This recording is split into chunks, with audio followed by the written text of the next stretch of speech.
नमस्कार दोस्तों, हम विलयन या सॉल्यूशन का आज द्वितीय पार्ट पढ़ेंगे। कल तक हमने मोलरता के बारे में पढ़ा था। आज उसके आगे अपन प्रारंभ कर रहे हैं।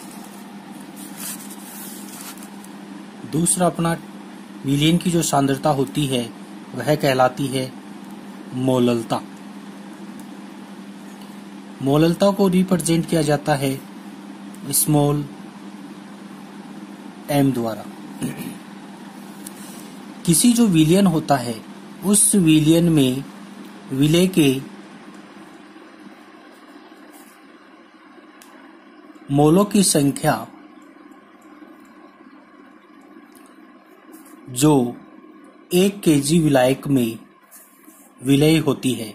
1 kg जो विलायक होता है उस 1 kg विलायक में उपस्थित विलय के मोलों की संख्या को अपन कहते हैं मोललता। अपन मोललता का फॉर्मूला बनाए तो m बराबर विलय के मोलों की संख्या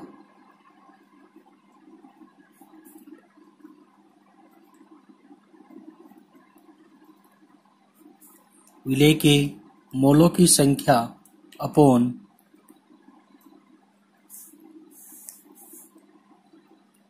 विलायक का भार केजी में, किलोग्राम में। तो मोलों की संख्या के बारे में कल मैंने बताया था आपको कि मोलों की संख्या बराबर होता है, जैसे विलय की याद कर रहे हैं तो विलय का ग्राम में भार अपॉन विलय का आणविक द्रव्यमान या अणुभार। ये तो फॉर्मूला आ गया विलय के मोलों की संख्या अपॉन नीचे में है विलायक का भार, तो विलायक का भार और विलायक का भार है केजी में, किलोग्राम में। यदि ये किलोग्राम में नहीं देकर ग्राम में दे तो अपन इसके बट्टे में, इसके डिवाइड में अपन 1000 से भाग दे देते हैं। तो अपने पास फॉर्मूला बन जाता है विलय का ग्राम में भार अपॉन विलय का अणुभार गुणा विलायक का भार ग्राम में, और इसके अपॉन में लगा देंगे अपन 1000। वो 1000 नीचे वाला ऊपर चला जाएगा। तो इस फॉर्मूले के द्वारा अपन मोललता निकाल लेते हैं। अपन एक क्वेश्चन करते हैं इससे संबंधित। माना 4 ग्राम NaOH और 400 ग्राम विलायक में 400 ग्राम विलायक में घुला हुआ है, तो विलयन की मोललता बताइए। 4 ग्राम सोडियम हाइड्रोक्साइड NaOH 40 ग्राम विलायक में घोला हुआ है, तो इसकी मोललता का मान बताइए। तो मोललता सबसे पहले अपन को निकालना ग्राम में भार। तो ग्राम में भार दिया हुआ है अपने पास 4 अपॉन अणुभार। NaOH का अणुभार निकालेंगे अपन, तो आपको बताया था कि सोडियम का आणविक द्रव्यमान 23, ऑक्सीजन का 16 और हाइड्रोजन का 1, टोटल करेंगे आएंगे 40। तो अपन इसके बट्टे में लगा देंगे 40 गुणा, ये ग्राम में दिया हुआ है विलायक का भार 400 ग्राम, तो बट्टे में आ गया 400 और ग्राम में है, इस कारण ऊपर लगा देंगे अपन 1000। ये कट गया, 10 आ गए, ये कट गया, 1 0, 2 0 इससे कट गई, अपने पास आ गए 1/4। या अपन लिख सकते हैं 0.25 m। इसकी जो यूनिट अपन लिखते हैं मोल पर केजी, या तो स्मॉल m लिख सकते हैं या लिख सकते हैं मोल पर केजी। तो ये अपना दूसरा टॉपिक मोललता समाप्त होती है। थर्ड अपन बात करते हैं द्रव्यमान प्रतिशत की। द्रव्यमान प्रतिशत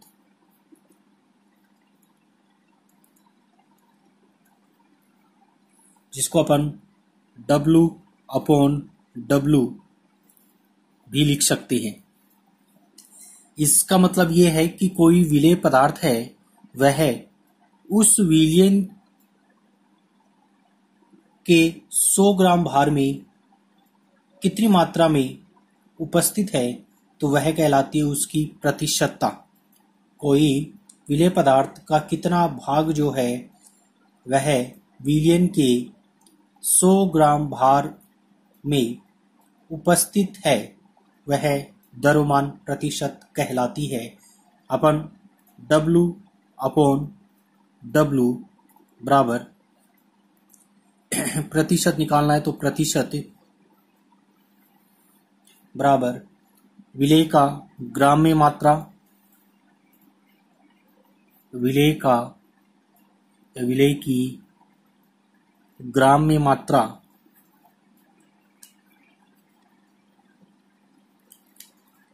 अपॉन विलयन की ग्राम में मात्रा। और प्रतिशत निकालना है तो हमेशा 100 से मल्टीप्लाई किया जाता है। अब इस पर एक न्यूमेरिकल देखते हैं अपन। माना 4 ग्राम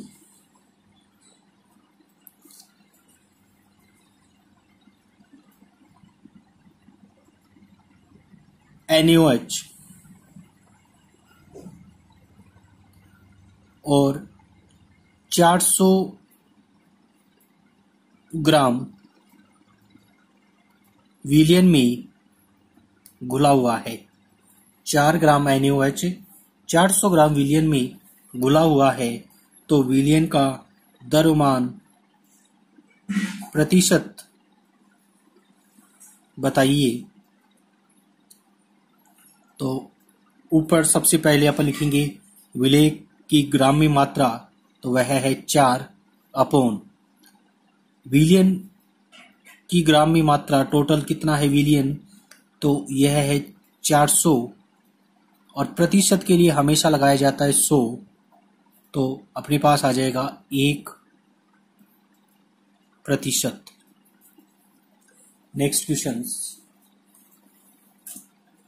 कई बार अपन को कह दिया 8 ग्राम HCl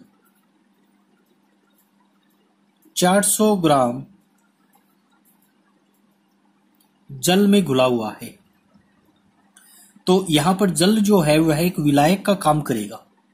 तो इस कारण से अपने पास विलयन का यदि अपन भार देखेंगे तो 400 प्लस 8 408 हो जाएगा। तो अपने पास 8 अपॉन 408 और गुना 100, क्योंकि यहां पर ये विलायक है न कि विलयन, तो अपनी इस फॉर्मूले के द्वारा ज्ञात कर लेंगे। नेक्स्ट 4th नंबर, सांद्रता ज्ञात करने का आयतन प्रतिशत। आयतन प्रतिशत अपन इसको लिख सकते हैं V/V प्रतिशत। जब अपने पास विलेय और विलायक दोनों ही द्रव अवस्था में उपस्थित है तब आयतन प्रतिशत ज्ञात किया जाता है। और जिस प्रकार से हमने द्रव्यमान प्रतिशत निकाला है उसी फॉर्मूले के द्वारा यहाँ पर आयतन प्रतिशत है वह निकलेगा। तो आयतन प्रतिशत बराबर हो जाएगा V/V प्रतिशत बराबर विलेय का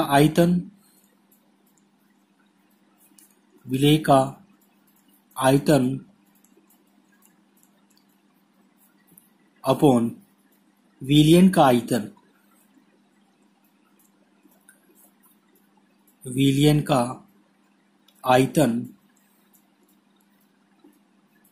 और प्रतिशत ज्ञात कर रहे हैं तो हमेशा 100 से मल्टीप्लाई कर दिया जाता है।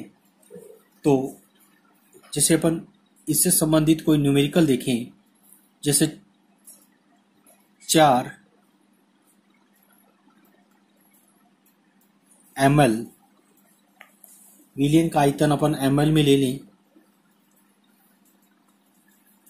4 ml HCl और 40 ml विलियन में घुला हुआ है, तो आयतन प्रतिशत की मान बताइए। तो फॉर्मूला उसी प्रकार से लग जाएगा। विलेय का आयतन है अपने पास 4, कई बार यहाँ पर विलाय का दे दें तो वो 4 इसमें जुड़ जाएंगी।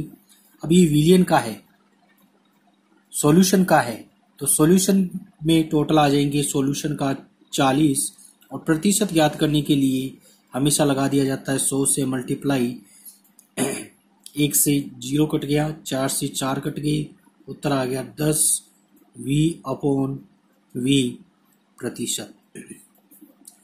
नेक्स्ट इसी प्रकार से एक नया टॉपिक आता है, द्रव्यमान आयतन प्रतिशत। द्रव्यमान आयतन प्रतिशत,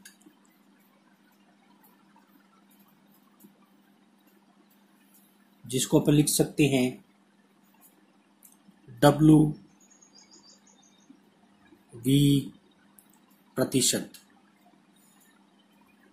इसके लिए फॉर्मूला लगाना अपन को W/V प्रतिशत बराबर विलेय का ग्राम में मात्रा, विलेय की ग्राम में मात्रा अपॉन विलियन का आयतन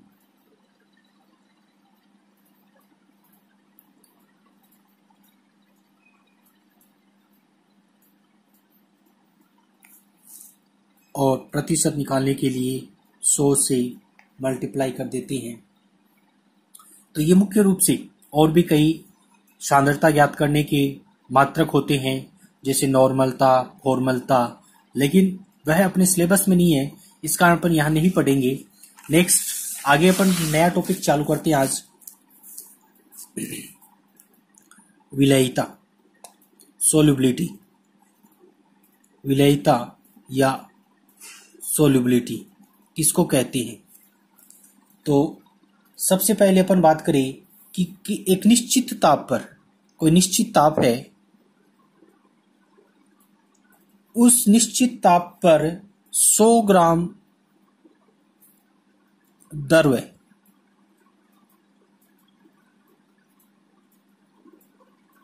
100 ग्राम द्रव्य या विलायक है, और उस विलायक में ठोस की कितनी मात्रा, ठोस जो है, ठोस की ग्राम में अधिकतम घुलनशील जो मात्रा होती है, ठोस की ग्राम में अधिकतम घुलनशील मात्रा, अधिकतम घुलनशील मात्रा उस ताप पर उस पदार्थ की विलेयता कहलाती है।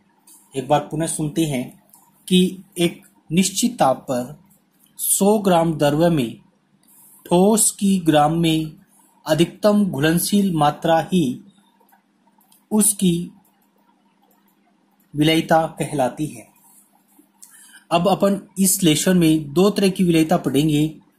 पहली है ठोस की, जो ठोस है, ठोस की द्रव्यों में विलेयता, द्रव्य में कितनी मात्रा में कोई ठोस घुलता है।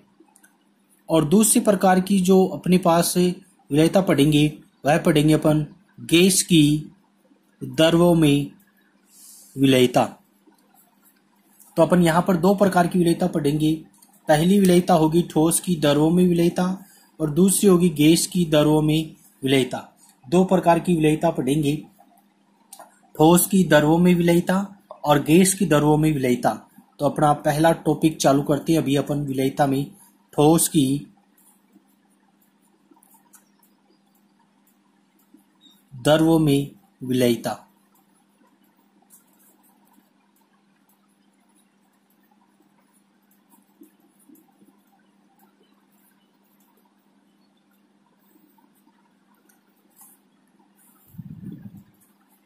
तो इसकी परिभाषा जो अपन ने अभी पहले पढ़ी है वही होगी कि एक निश्चित जो ताप है उस ताप पर कोई ठोस द्रव्य के 100 ग्राम द्रव्य जो है, 100 ग्राम जो द्रव्य है उस द्रव्य में कितनी मात्रा में विलय होता है वह कहलाती है ठोस की उस द्रव्य में विलयता। अब अपन बात करते हैं कि कौन कौन से फैक्टर्स होते हैं जो इसको प्रभावित करते हैं। तो पहला फैक्टर आता है कि विलय और विलायक की प्रवृत्ति या प्रकृति।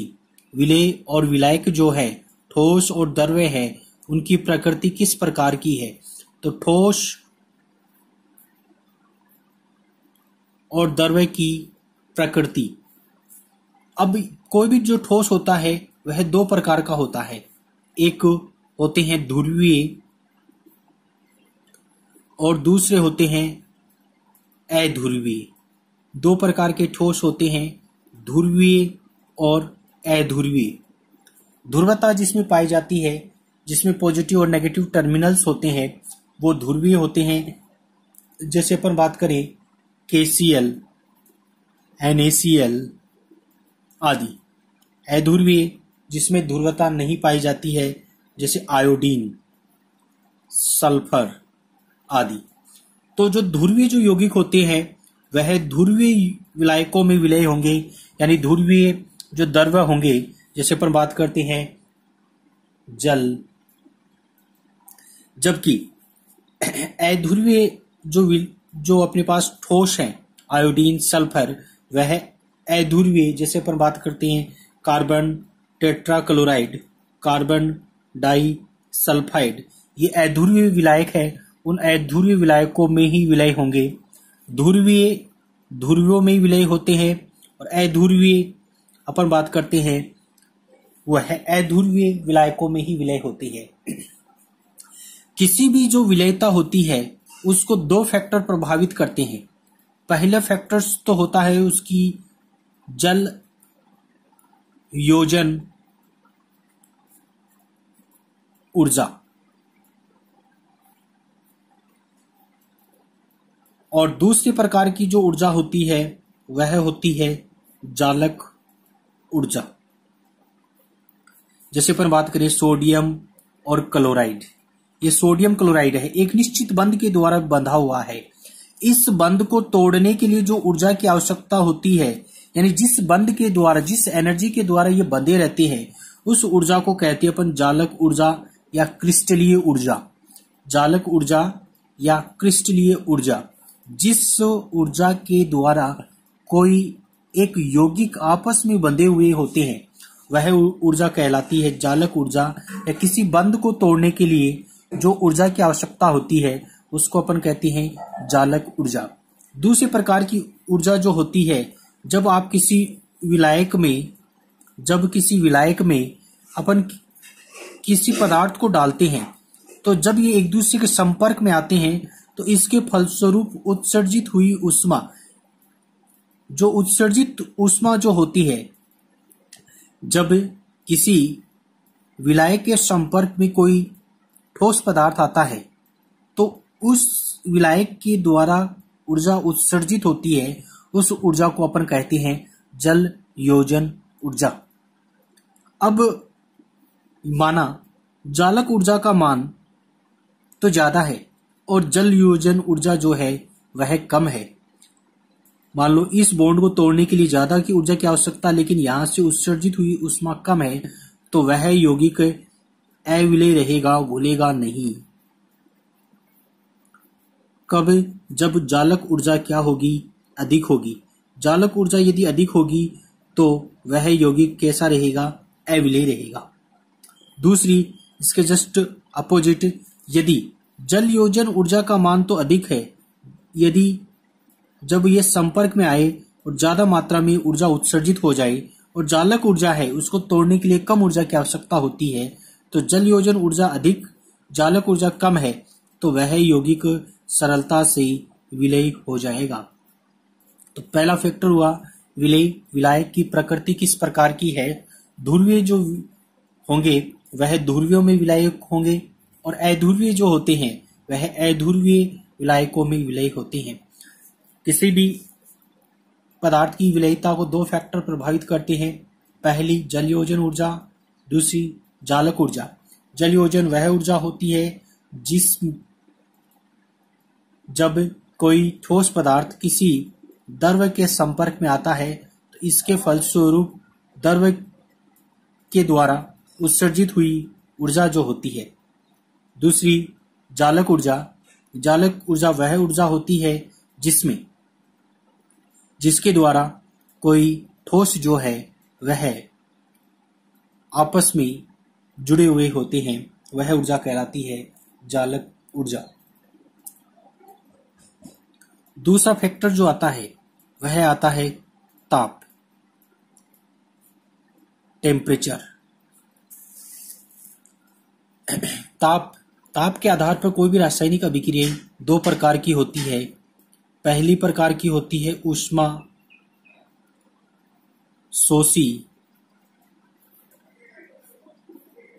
और दूसरे प्रकार की होती है ऊष्मा क्षेपी।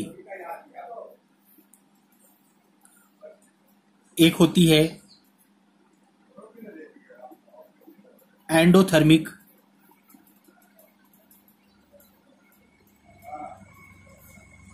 और दूसरी होती है एक्सोथर्मिक।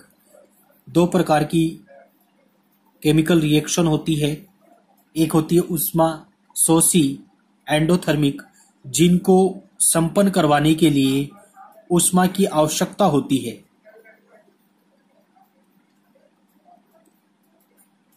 और दूसरा होती है जिनके द्वारा जिस रासायनिक अभिक्रिया में ऊष्मा का उत्सर्जन होता है, रिलीज होती है। तो इस प्रकार की जो रासायनिक अभिक्रियाएं होती है उनमें यदि आप ताप का मान बढ़ाते हैं, ताप का मान बढ़ने पर जो है वह विलयता का मान बढ़ता है, जबकि ऊष्माक्षेपी में ताप का मान बढ़ाने पर विलयता का मान जो है वह कम हो जाता है। इसी कारण से यदि अपन बात करते हैं जो ammonium chloride, potassium chloride, silver nitrate आदि में ताप बढ़ाने पर जब टेम्परेचर बढ़ाते हैं तो विलयता का मान भी बढ़ता है,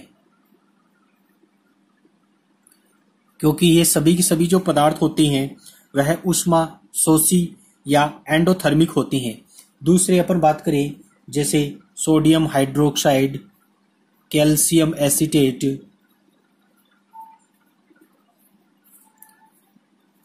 ये जो पदार्थ होते हैं ये ऊष्माक्षेपी होते हैं, तो ताप बढ़ाने पर विलयता का मान जो होता है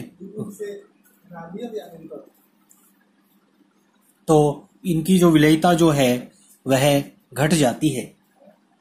कुछ अपन बात करते हैं, कुछ जो पदार्थ होते हैं वह असामान्य व्यवहार भी प्रदर्शित करते हैं। जैसे अपन बात करते हैं sodium sulphate dot 10H2O, sodium sulphate dot 10H2O, जिसको अपन कहते हैं ग्लूबर लवण।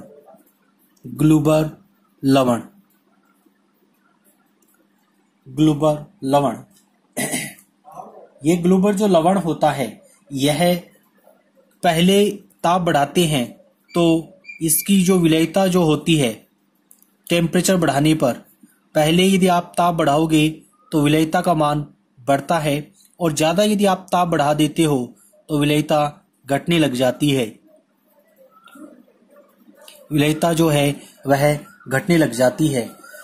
यह इसमें यदि अपन बात करते हैं 32.4 डिग्री सेल्सियस तक यदि आप ताप बढ़ाते हैं तो इसकी विलयता जो है वह बढ़ जाती है, और उससे यदि आप ज़्यादा रखते हैं तो इसकी जो विलेयता जो होती है वह कम हो जाती है।